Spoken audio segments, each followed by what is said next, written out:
All right, Jabosai, good morning, good morning. Let us begin. Begin by thanking our sponsors for this morning's share. To thank our Talmud Torah sponsors for the month of Av.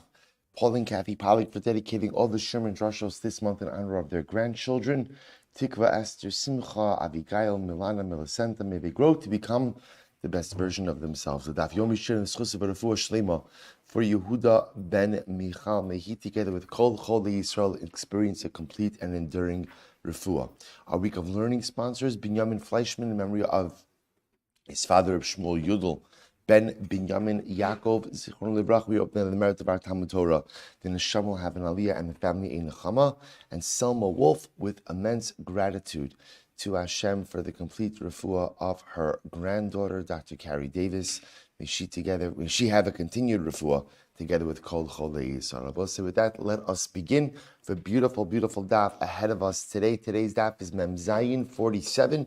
We are going to pick up Emir Hashem on the last two lines of Mem Vav Amud Beis 46b, where the Gemara says as follows. Remember, again, we're going through the different pieces stated in the Mishnah, really very interesting sugyas ahead of us in the days to come. So the Gemara said two lines up from the bottom, Shtar Ubiyah. So remember, again, the Mishnah explained to us that an Av, a father, is entitled ultimately again to the Kesef Kiddushin, to Kesef and to Bia with the Kiddushin of his daughter. So what does this mean? The Gemara says, well, obviously what it means is, in Kesef I understand, if a father betroths his daughter, so Lamaisi gets the Kesef.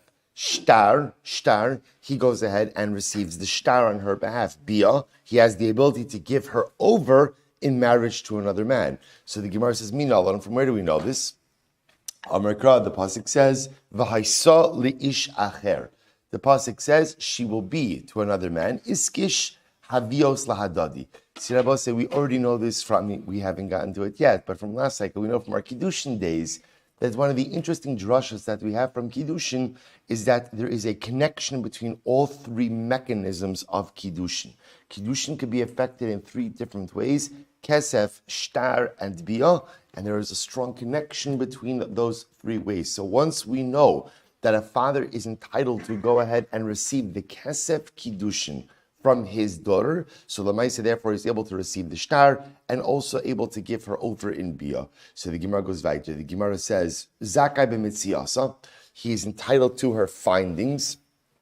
So where do we know this? So we'll say, what's the pshat? So again, on a basic level, this means that his daughter, if she goes ahead and she finds something, the item that she finds belongs to the father. So the Gemara says as follows. Why is this? Top of Mem Zayin Mishum Eva.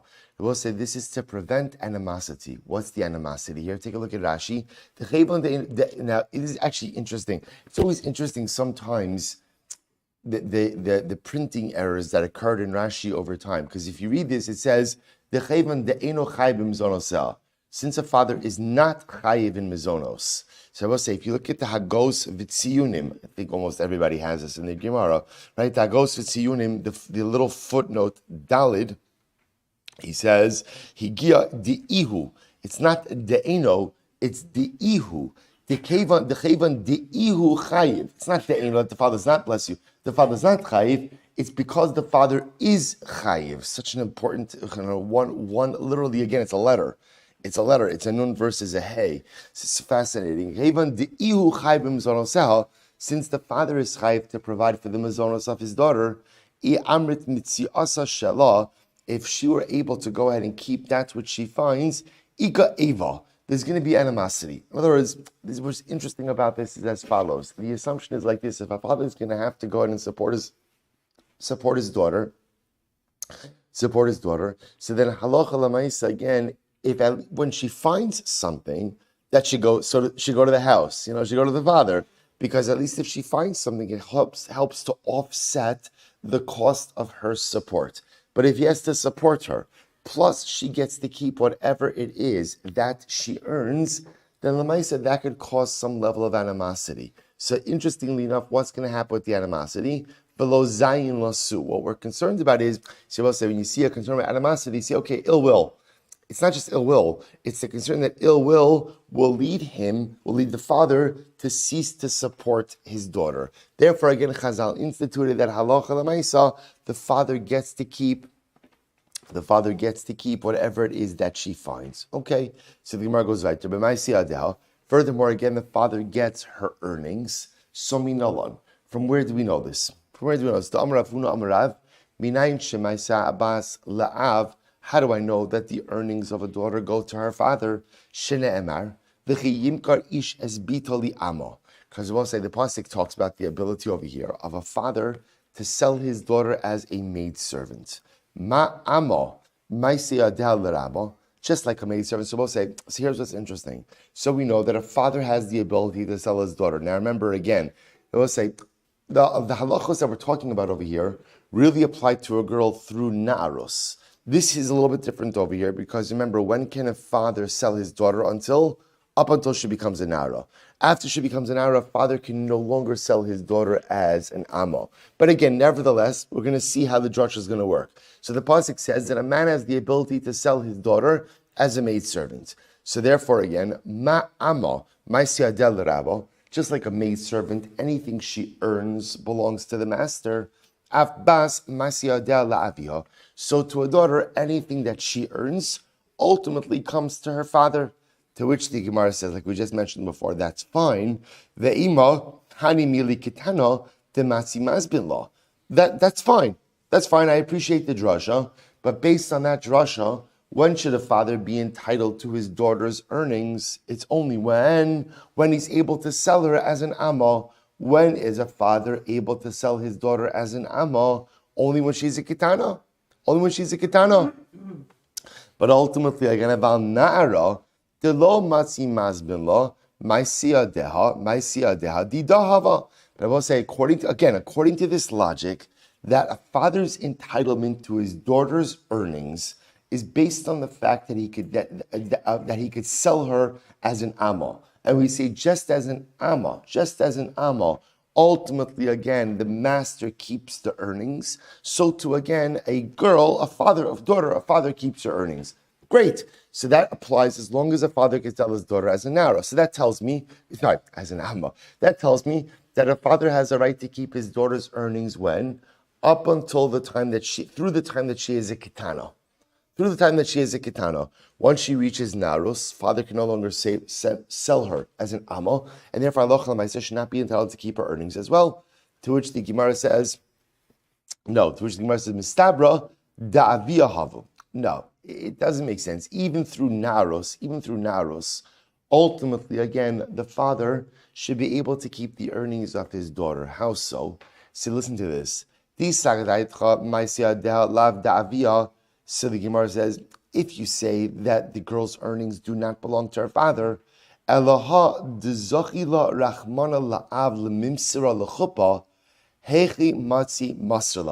both say this is such a fascinating argument. So watch this. So just to follow the progression here. So remember, what's our question? What's step one? Step one is a Mishnah. What does the Mishnah say? A father is entitled to his daughter's earnings. Great. Gemara asks, how do I know that? Right? Gemara answers, Amma. The fact that a father could sell his daughter as a maidservant tells us that just as a maidservant's earnings are the property of her master, so too again, the daughter's earnings are the property of her father. Gemara says, great. Only problem is that only works through when? Katnus, right? Only when she's a ketana. When she becomes an Ari, you can no longer sell her as an Amma. To which the Gemara says, okay, pause that. Let me show you something else. The Gemara says, it's always interesting. The Gemara says, it has to be that a father is entitled to his daughter's earnings. It's an interesting argument. It has to be that he's entitled. How so? Because a father has the ability to marry off his daughter. Now I both say, how long does the father's right to marry off his daughter extend until? Bagros. Excellent, right? Up until she becomes a Bogeres, a father has the right. Now watch this. The fact that a father has a right to go ahead and marry off his daughter indicates to us that he's entitled to her earnings. Otherwise, how would a father be able to go ahead and marry off his daughter? After all, when a father is marrying off his daughter, by definition, that must mean that what? He has the ability to stop her from working. In other words, he's going to schedule the wedding, he's going to schedule the makeup, the hairdresser, all this stuff. But one second, she's got a job. She's got a job. The fact that he can marry her off, indicates that he controls her earnings. Because if not, the mere act of marriage would ultimately, again, be mevatel, her ability to earn money. And if those earnings were hers, then she should be able to ask for compensation from her father for lost wages. Pretty incredible. Rashi says, Over pakasa bitulasa. So it's such a fascinating argument. So the Gemara says, Parach Ravachai, Ema diyav l'schar pakasa. Okay, well, I can answer that by saying, maybe you're right. Maybe if a father marries off his Na'ara daughter, and the Na'ara daughter has a job, and getting married causes her lost wages, maybe inachinami, the father is obligated to pay her lost wages. Maybe such a model like that exists. In other words, if the father doesn't take her working schedule into account and schedules everything, and she misses work and she loses wages, maybe inachinami, when the girl is a Na'ara, the father is obligated to pay her those lost wages. Listen to this, it's fascinating. Inami, the other possibility is, the Masr la Balayla. The other possibility is we're talking about a situation where the father marries off his daughter at night. So the assumption is, whatever her job is, she's not working at night. Right? She works during the day. Inami, the Masr la B'Shabbasos v'Yamim Tovim. The other possibility is that maybe he marries her off on Shabbos and Yom Tiv when she wouldn't be working anyway. So what's that? Fascinating answer. So if you look at Tosas for just a moment, we're not going to do the whole thing, but Tosas in the wide lines, what do you mean he's marrying her off Shabbos and Yom Tiv? You're not allowed to get married Shabbos and Yom Tiv. Rashi says over here, Tosas, the Maslav Shabbos Yom Tovim, it's in the wide lines about 5 lines in. Afal gav d'amr b'moed cotton, v'samachta b'chagecha, v'lo b'ishtecha. Also, we learn this Gemara. Pasuk says, v'samachta b'chagecha, you shall rejoice in your Yom Tiv, and Chazal darshan on that, you should rejoice on Yom Tiv with Yom Tiv and not with your wife. And I will say, of course, you should rejoice with your wife. What it means is that the simcha of Yom Tiv should come from Yom Tiv itself and not from any other form of simcha. So I will say, we learn from that, de'ein no sin nashim b'chol shamoid, mishum de'ein ma'arvin simcha b'simcha. So we'll say, so remember again, it's actually very interesting. So the idea of it, the Gemara says, I will say, why don't we get married on Shabbos and Yom Tiv? It's actually an interesting idea. Why don't we get married on Shabbos? If you think about it, Shabbos would be such a great time for chasanas. First of all, you significantly cut down on your guest list, right? That's number one. You only have people who are walking distance, which is a fantastic money saver. No band, right? By the way, very little hot food selection also. Right? You know, we have hot food, but I'm saying you would... What's the pshat? We'll say, so remember, you're not allowed to get married on Shabbos Yom Tov. That's a din d'Rabbanan. So the din d'Rabbanan it's a gzeira, it's fascinating. Gzeira mishum mekach memkar. It's a gzeira because of business dealings, because marriage involves kinyanim. And we don't make kinyanim on Shabbos because kinyanim are transactional. Anything that is transactional falls under the rabbinic ban of business-like practices. And why did Chazal ban business-like practices? Because they may lead you to ksiva, writing. So the malacha we're concerned about is writing. The din d'Rabbanan is therefore no business-like practices that can lead you to writing. And the outgrowth of that is any transaction. I will say, by the way, that's just in the sense, like, this is why if you give a gift, if let's say you're going somewhere on Shabbos, and you want to bring a gift to your host, so the truth is, giving someone something on Shabbos and them to be kone it on Shabbos is a problem. It's a problem. Ideally, what should be done is the gift should be given on Erev Shabbos. That way your host has the ability to acquire it on Shabbos. Or before Shabbos, you give it to a third party to acquire it for your host. A third party could acquire it for your host. Zachin la'adam shelo b'fanav. But again, it's amazing. Giving someone a simple bottle of wine on Shabbos, again, there are ways around it. But just to point out, it's not an ideal setup. Again, that's why we don't get married on Shabbos and Yom Tov. So where does this come up? On Chalamayid. Because Chalamayid would be a great time to have a chasana.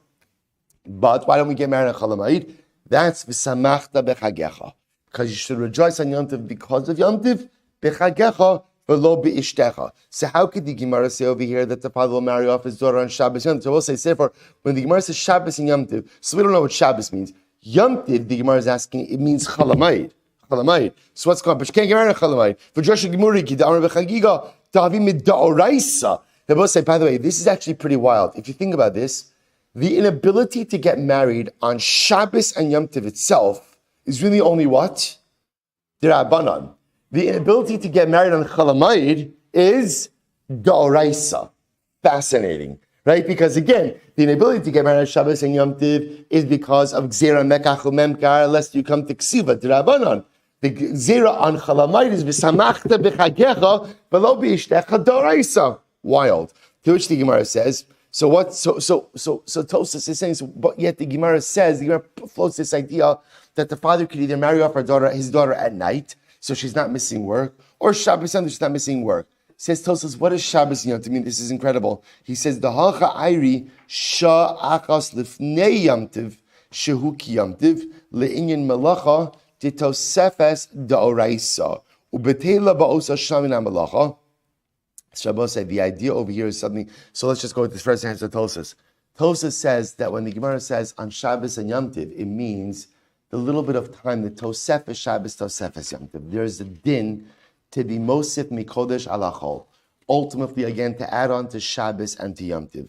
And that Tosefes, in many respects, has certain elements of Shabbos and Yom Tov itself. So what is the Gemara suggesting over here? The Gemara is suggesting that the father can marry off his daughter when? On the Tosefes, on the little bit of time before Shabbos, the little bit of time before Yom Tov, where Bepashtos, she's not working. So okay, so just a fascinating Tosas.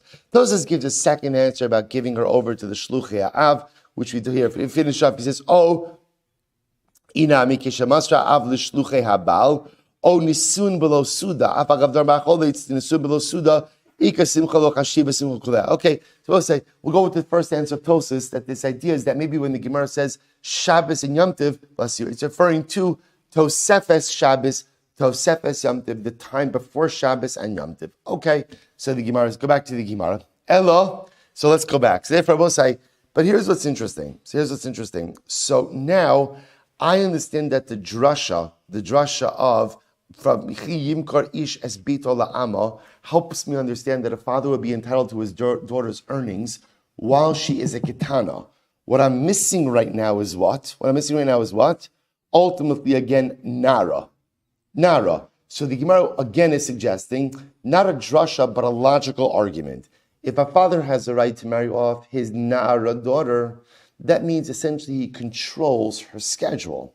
So I will say, because if he didn't control her schedule, how would he be able to marry her off? After all, if she has a job, he's going to cause her lost wages. The fact that we're not concerned about lost wages indicates that he's entitled to her earnings. To which the Gemara says it's not a good argument. I'll tell you why. Possibility number one is maybe he has to pay her for lost earnings. That's possibility one. Possibility two is maybe he's limited to marrying her off at a time when what? She wouldn't lose earnings, such as when? Nighttime, or before Shabbos, before Yom Tov, to which the Gemara comes along and says, you're right. To which the Gemara says, Ella, kitana lo tzricha kra.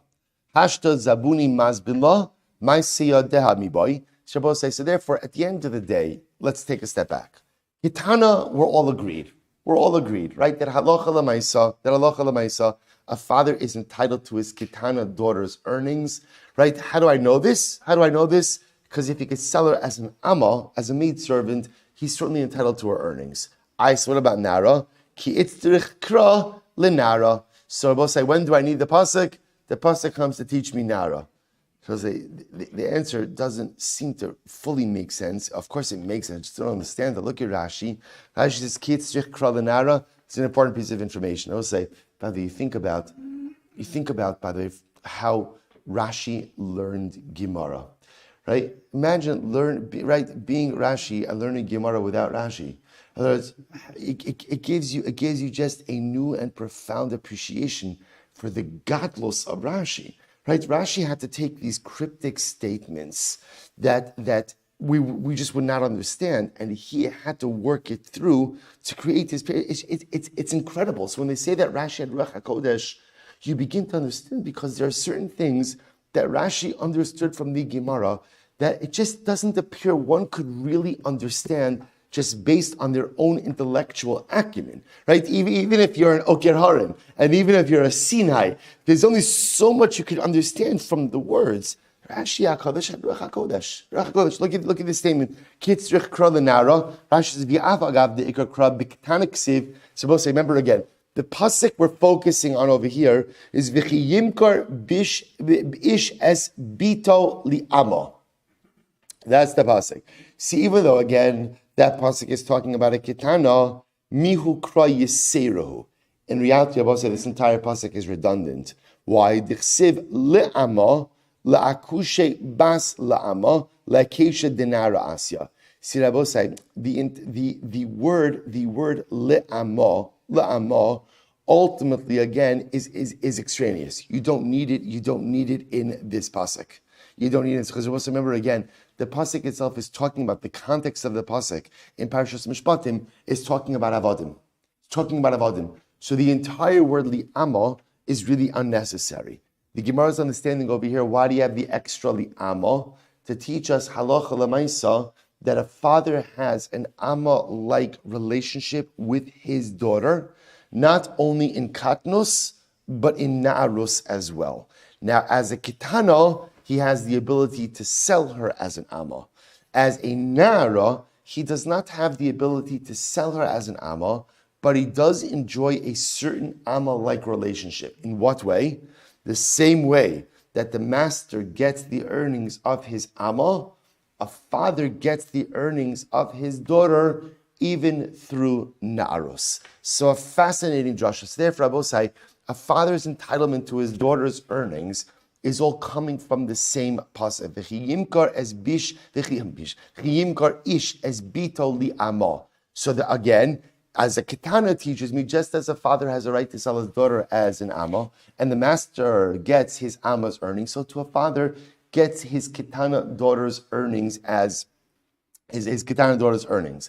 And as a nara, we dash in the extra word amma to teach us that halacha l'maisa, the father's relationship with his daughter is amma-like, even through na'aros. To teach us that although in na'aros he does not have the right to sell her, he does have the right to acquire her earnings. Incredible. Says the Gemara, Shabbos says an easy one. He has the ability to go ahead and annul her vows. We've seen this drasha 4 times in the last week already.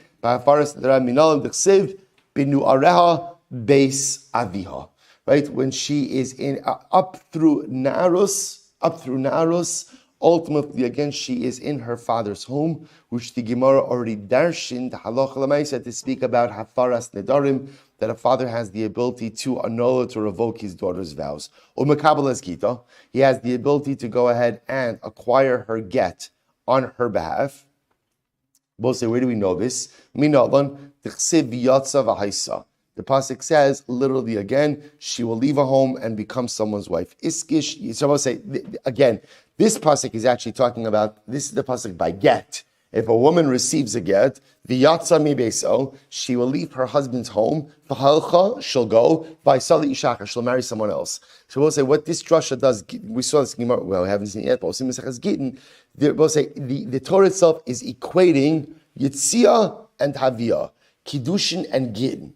Kiddushin again, to teach us what? That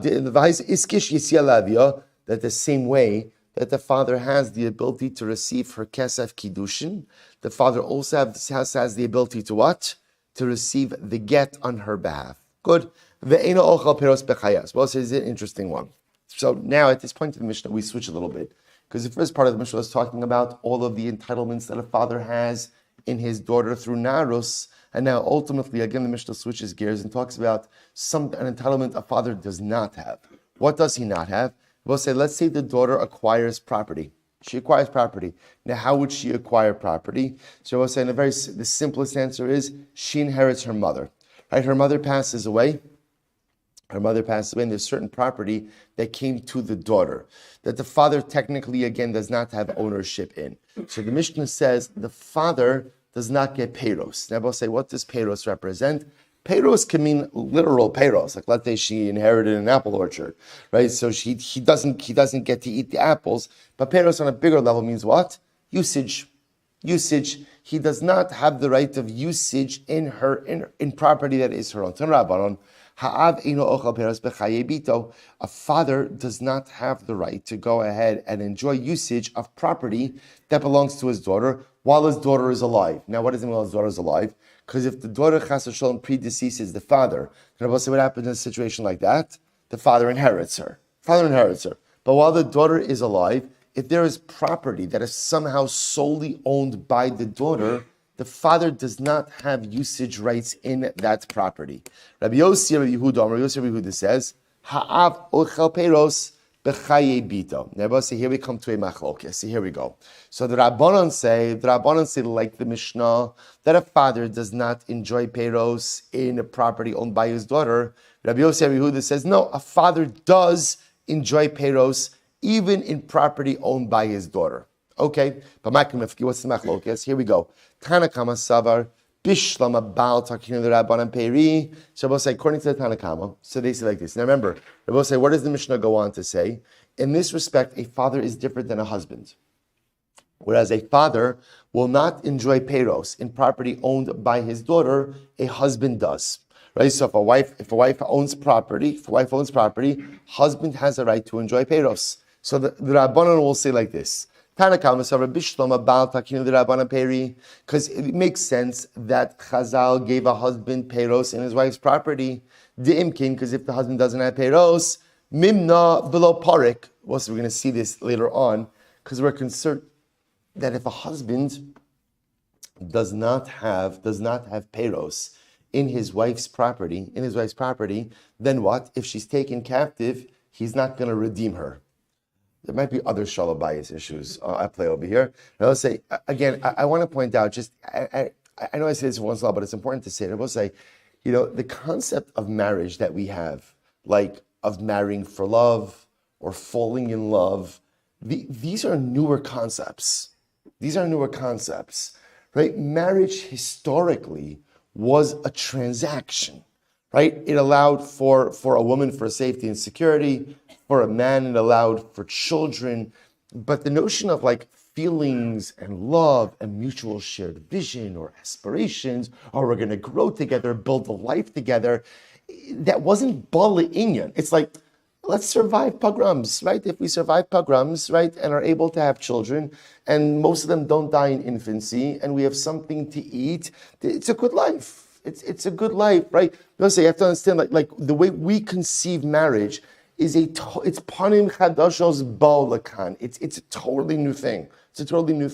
So much of the way we see that Chazal structured marriage, I will say, is reflective of how. And by the way, this is not a Jewish thing.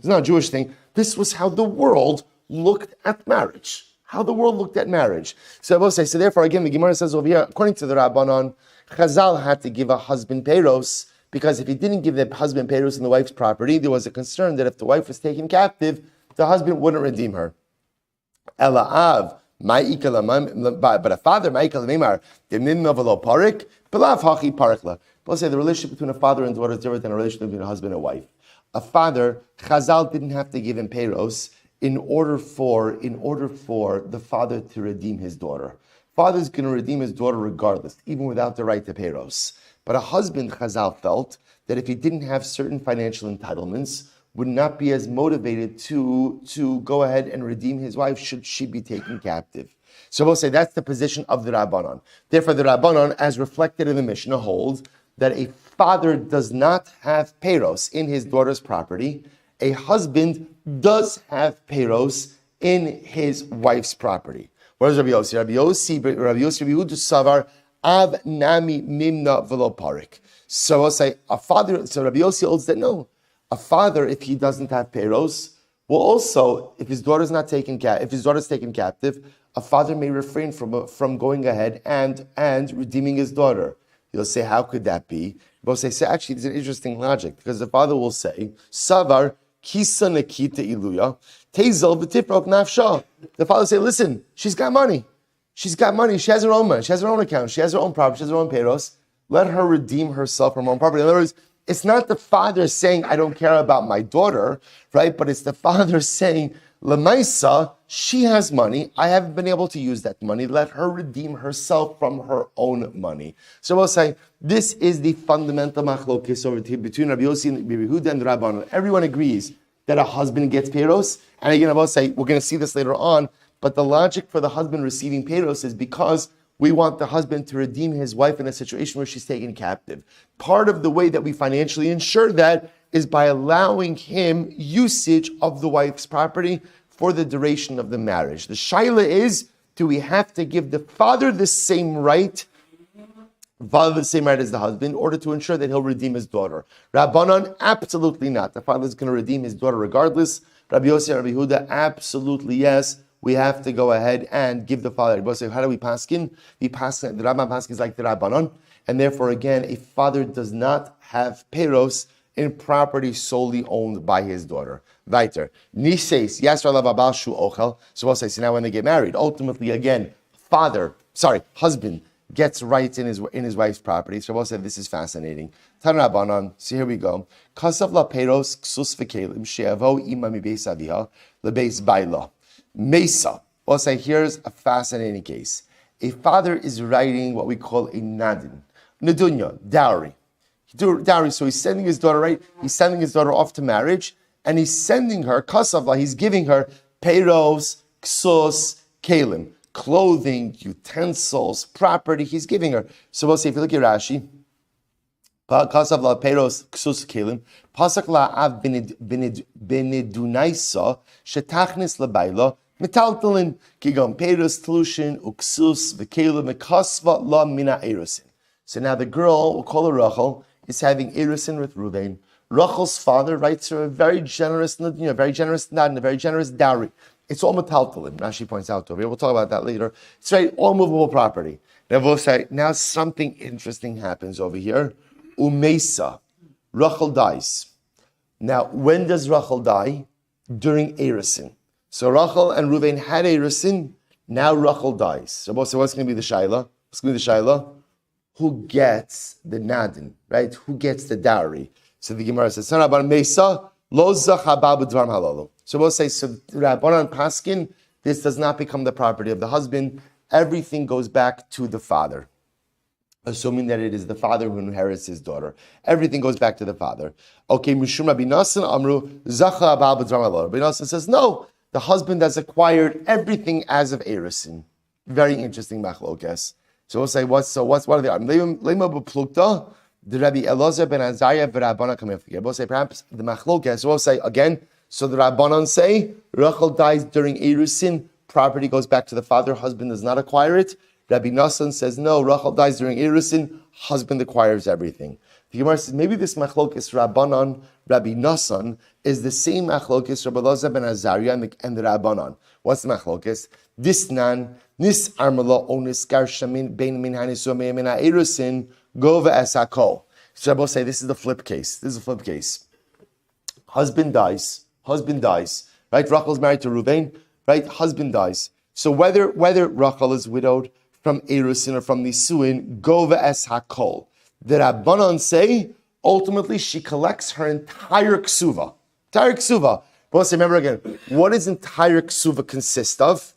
Iker and potentially Tosefes. Now, there doesn't have to be additional amounts, but there can be additional. Whatever it is. The entire ksuva is totally collectible upon her becoming a widow, whether she's widowed during Aerosene or Nisuin. This is the position of the Rabbanon. Rabbi Elazar ben Azariah Omer, no. Mina Nisuin go v'esakol. If she's widowed from Nisuin, ultimately she collects the entire ksuva. Or mina Aerosene, but if from Aerosene, Besula Golam Asayim, Ba'amona Mona. But from Aerosene, ultimately, again, you only collect what? Iker Ksuva. So if it's the first marriage, she's a Besula, she'll get 200 zuz. Second marriage, 100 zuz. Shabbos say, see what's happening over here? Fundamental machlokes. A woman is widowed. We want to talk about what does she get to collect from her Ksuva. Rabbanan hold, whether she's widowed from Aerosene or from Nisuin, she collects the entire ksuva. Rabbi Elazar ben Azariah, depends when she's widowed. If she's widowed from Aerosene, she gets Iker ksuva. if she's widowed from Nisuin, she gets the entire ksuva. The entire ksuva. So says the Gemara, Shalo kasavla amanas lekonsa. Because ultimately, I will say, now what's Rabbi Elazar ben Azariah's logic? His logic is a husband only means to commit himself to the entire ksuva, right? Only once what? There's Nisuin. Now I will say, go back to Rashi for just a moment and Amud Aleph, just for a moment. Lema by Plukta. Look at that Rashi. Last Rashi Mem Zayin Amud Aleph. Demand Amar Baila Yoresh Nedunaisa Mina Aerosene Karabanan. Rashi just lays this out very nicely. The opinion who said that the husband acquires the dowry from Aerosene, which we'll say was the opinion of Rabbi Yossi, Rabbi Huda. Of Rabbi Nasan. Kirabanan da Amri Imesu Goves Akal Mana Masayim Vetosefes.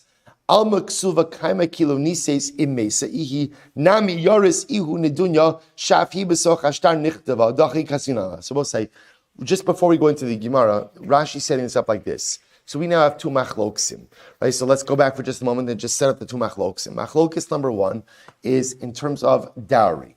Father writes a generous dowry to his daughter. Daughter enters into Aerosene. Daughter dies during Aerosene. What happens with the nedunya? What happens with the dowry? So we've got the Rabbanon saying husband acquires nothing. Everything goes back to the father. Rabbi Nasan saying husband acquires everything.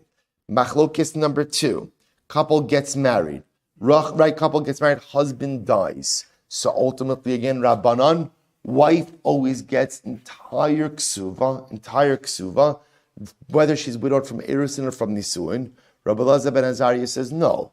If she's widowed from Aerosene, she'll get Iker Ksuva, but she only gets the full Ksuva if widowed from Nisuin. What the Gemara wants to suggest to Rabbi say is to align these two machloksim. So watch this. Here we go. Amud Beis. Leman da'amar lo zacha ki Rabbi Elazar ben Azariah. So we'll say the opinion who holds that the husband doesn't get the dowry, which was whose opinion? The Rabbanon. Right, so the opinion that says that the husband doesn't get the dowry, Rabbi Elazar ben Azariah, he's going to be aligned with Rabbi Elazar ben Azariah. Rabbi Elazar is interesting, even though Rabbi Elazar ben Azariah says, right, why? Look at Rashi. Man damar lo zachak Rabbi Elazar ben Azariah, damar lo kasav lo ksuva, ela amanas lo konsa. Now we'll say, Rabbi Elazar ben Azariah's logic is that when she is widowed from Aerosene, all she gets is what? Iker ksuva. Why? Because the Tosefes, which is often more than the Iker, ultimately, again, he only has in mind if they really enter into Nisuin. So that's the same logic. When does a father have in mind to really convey the Nedunya to his daughter? When? Upon Nisuin. Right? Uman do Amar Zacha, but the opinion ultimately, again, who holds that Allah Lamaisa, the husband acquires the dowry even when his wife dies during Aerosene. Ultimately, again, Kirabanan. He'll hold like the Rabbanan, namely, that when the woman is widowed, whether from Aerosene or from Nisuin, she collects the entire ksuva. That's how the Gemara wants to align the machlokes. To which the Gemara says, no. The Chuli Alma, Rabbi Elazar ben Azariah, Rabbi said, we actually learned this sugi already. It's not true.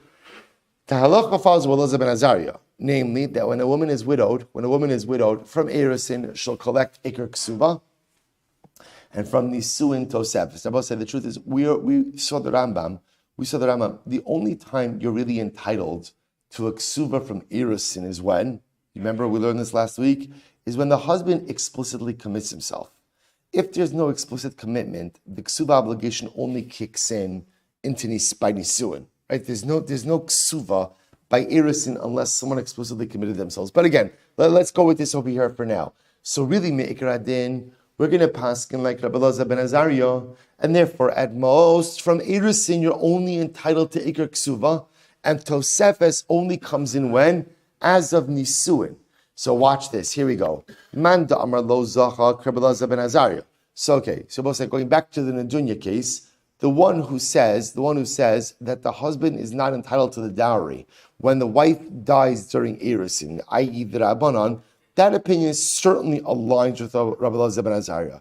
Because what Rabbi Elazar ben Azariah is really saying is the real commitments, financial commitments of marriage, really only begin as of when? Nisuin.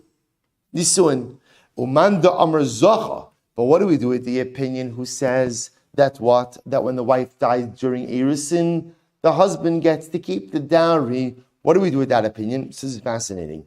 Ad kan lo kam Rabbi Elazar ben Azariah ela mididei lidida.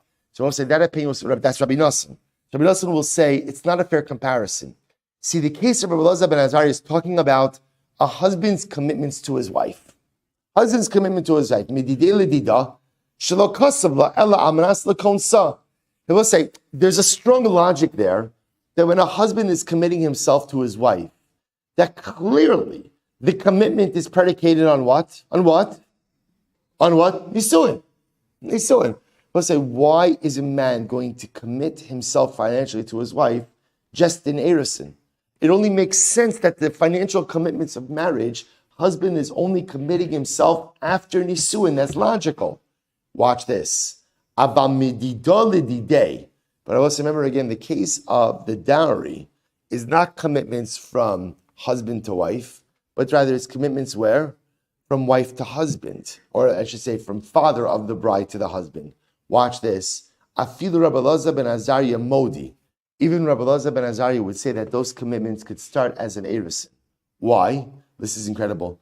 Timishum ichtunihu, vaha ichtani lahu. They were saying, it's interesting that it could be that when it comes to financial commitments from a husband to a wife, it's clear that a husband never has in mind for those commitments to start any other than Nisuin. But when it comes from financial commitments from the bride to the groom, or from the bride's family to the groom, the simcha of the father of the bride is even when the marriage is initialized, right? Even when the marriage is first created, even though it's not yet completed, right? So as soon as there's Aerosene, there's a connection, there's a chasana, there's a familial bond that's created. And according to Rabbi Nosson says ultimately again that halacha l'maisa, that's enough to create a financial commitment from the bride's side to the groom's side. I will say it's interesting. There always is this little bit of like imbalance in marriage, right? That ultimately, again, you see it over here how it's clear the husband would never financially commit himself to his wife before Nisuin, but the Kala's family is so happy that their daughter is married, even though it's just Aerosene, that they'd be willing to go ahead and commit themselves financially already. So let's say really quite fascinating. So this is the machlokes. So again, the halacha l'maisa by ksuva we know that really there's no ksuva until nisuin. We'll say, but what about this case? What about this case by the Nadunya? This is a fascinating case. So what do we do in this case over here? Father wrote a large Nadunya, ultimately, again, a large dowry to his daughter, right? Rahul does Aerosene with Ruvain. What happens? Ruvain dies. Who gets to keep the dowry? So I will say, I need to share with you. I must. It's obligatory upon me to share with you this incredible Rambam. It's fascinating. Let's look at Rambam writes. This is in Hilchos Ishus, Parak Chav Gimel, Halacha Yud Aleph. They'll say, listen how the Rambam does not give a clear halacha over here. Do you know why? He says, listen what he says. Minhagos Rabos Yesh B'Nedunya. The Rambam says there are many different ways that different communities handle Nedunya, handle dowry. Yesh Makamo Shinago Shichtavu Biksuvas. Biksuvas Hanadunya. So the Rambam simply goes on and on and on. And therefore he says, halacha l'maisa, when it comes to Nedunya, what do? You follow minag hamakam. Fascinating. So apparently, again, the way dowry was dealt with, and even the way, by the way, even the way dowry itself was recorded, and at what point in time the dowry became the property of the husband. Was it Aerosene? Was it Nisuin? The Rambam says, minag hamakam. Every community, I don't know every community, many communities have their own practices. Follow your minag hamakom. Fascinating. Let's go back there. Says the Gemara, Chayv Mizon Osel. So remember again, a husband is obligated to go ahead and support his wife. So now we've transitioned in the Mishnah ultimately to a husband's obligation. So as Rabbi says, some really incredible sugyas ahead of us this week. Father is obligated in the mizonos of his wife. Tan Rabbanon says it's fascinating. Tiknu mizonosel tachos ma'aseyadel. So Rabbi say Chazal went ahead and gave the wife, I should say, instituted the obligation of mizonos in reciprocity, or like a quid pro quo for her earnings. So in other words, what's interesting about this, as you're going to see, is kind of like what came first over here. The way the Gemara is worded over here is what it sounds like is, since a husband gets his wife's earnings, Chazal went ahead and gave her mizonos. We're going to see, in fact, that's not really how it works. In other words, first, there's an obligation of mizonos. Husband is obligated to support his wife. But because a husband is obligated to support his wife, Chazal gave him the right to her earnings, which makes sense, because what's the idea over there? The idea is it helps to offset the expense of support. Ukvurasa tachas ksuvasa. And I will say ultimately again, the halacha l'maisa, Rashi points out over here, literally again, it means he has an obligation to bury her because he's entitled to her ksuva. Now what does that mean? Look at Rashi. Tachas ksuvasa, tachas hanadunya sheikh nisalo, the ksuva b'shtara ksuva v'hu yoresh. Shabbos say, by the way, this is actually interesting because remember, Nedunya, dowry, is written in the ksuva. It's written in the ksuva. And I will say, we don't do this today, but what I will tell you, what we do today is in the ksuva, after we write the amount of the ikra ksuva, we also go ahead and we speak about the property, dan halas le mi be avuha. That's the lashon. Dan halas le mi avuha, that she is bringing in from her father's home.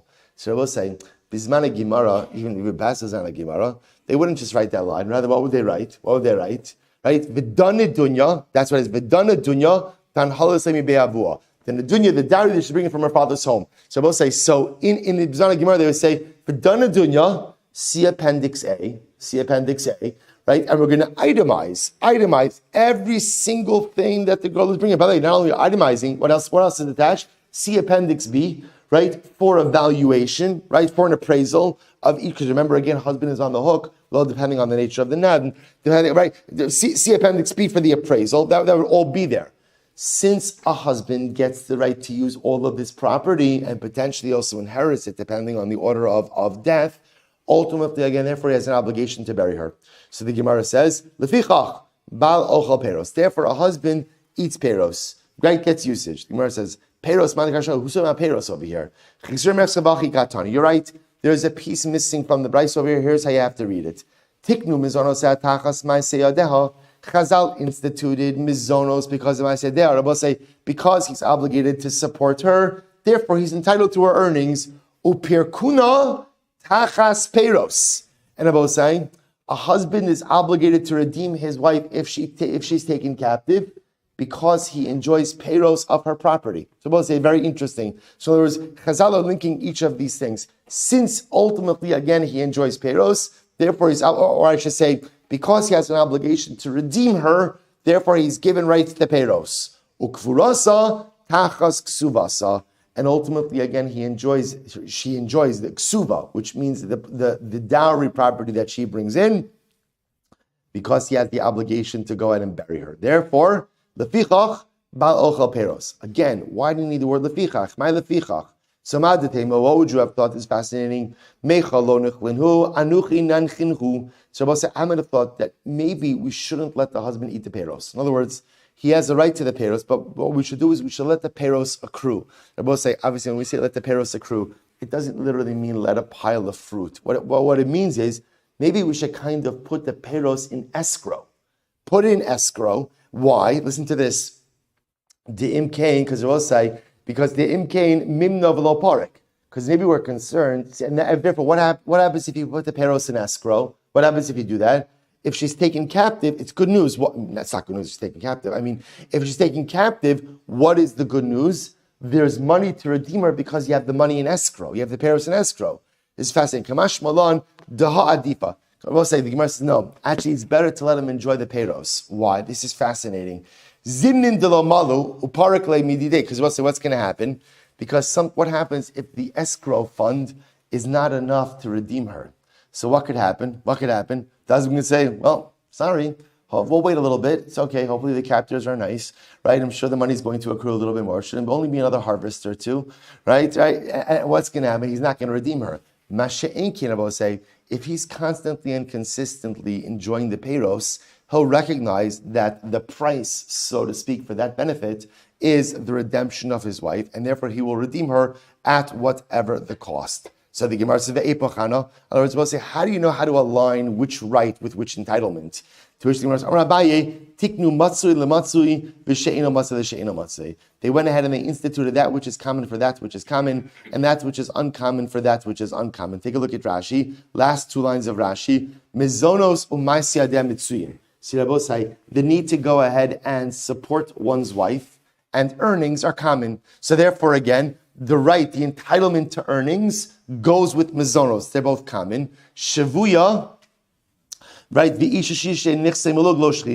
On the flip side, ultimately, again, being taken captive and a woman having her own property are not as common. And therefore, Allah Lamaisa, they aligned those two rights with each other. Rabbi, we'll stop over here for today. Tomorrow, we're going to get into, we'll say incredible sugyas, like Yisolistic sugyas out of us, speaking about the halachic rights and entitlements of marriage. Incredible week ahead. Shkoyach.